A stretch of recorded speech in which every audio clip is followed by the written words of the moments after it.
بزرگ تھے احمد بن حرب رحمۃ اللہ تعالیٰ، انہوں نے اپنے بچے کی تربیت کیسے کی؟ وہ کیا کرتے تھے؟ انہوں نے بچوں کو توکل سکھانا تھا کہ اللہ پر بھروسہ کرنا ہے۔ انہوں نے کہا بیٹا جب بھی بھوک لگے نا تو دعا کرنی ہے اللہ سے، کسی اور سے نہیں مانگنا، اللہ سے مانگنا، یا اللہ کھانا چاہیے۔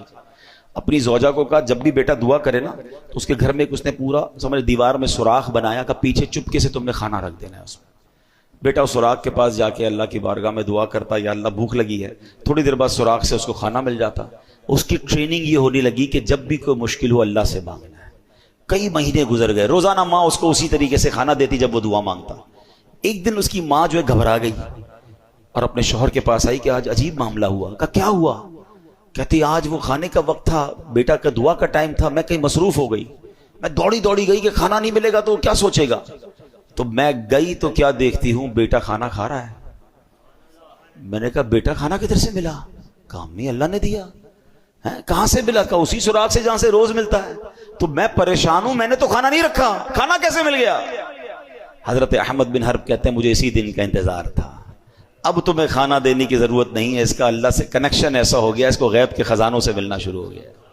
یہ دیکھیں یہ ایک تربیت کا انداز تھا نا کہ اللہ سے مانگنا ہے، بیٹا اللہ پر بھروسہ رکھنا ہے۔ ہم کہتے ہیں بیٹا پیسے ہوں گے تو تیرا کام ہوگا، پیسے بنا، پیسے تعلقات بنا ورنہ مشکل میں پھنس جائے گا، تیرے رابطے نہیں ہوں گے تو آگے جا کے ڈیفیکلٹ ہو جائے گا۔ ارے کب سکھاؤ گے کہ اللہ سے دوستی کر، اللہ کو راضی کر؟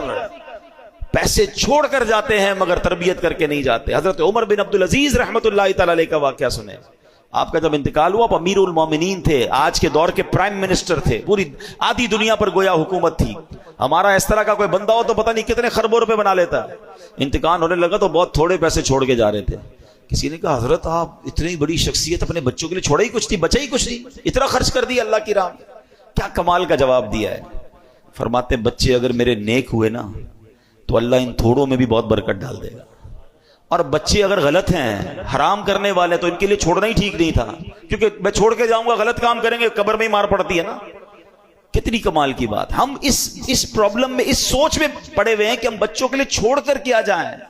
آپ بچوں کی اچھی تربیت کر کے چھوڑ کے جائیں، باقی اللہ مالک ہے، اللہ دینے والا ہے۔ اگر وہ اللہ کے نیک بندے ہوئے اللہ غیب کے خزانوں سے انہیں عطا کر دے گا، اور اگر اللہ کو ناراض کرنے والے ہوئے آپ اربوں روپے چھوڑ جائیں وہ برباد ہو سکتے ہیں۔ ہم نے دیکھے برباد ہوتے ہوئے، آپ نے بھی دیکھے ہوں گے کہ باپ نے اتنے پیسے چھوڑے اور بچے بینک کرپٹ ہو گئے، کیوں کہ ان کی عادت ہی ٹھیک نہیں تھی، نہ صدقہ تھا، نہ خیرات تھی، نہ نیکی تھی، نہ باپ کی لیگیسی تھی۔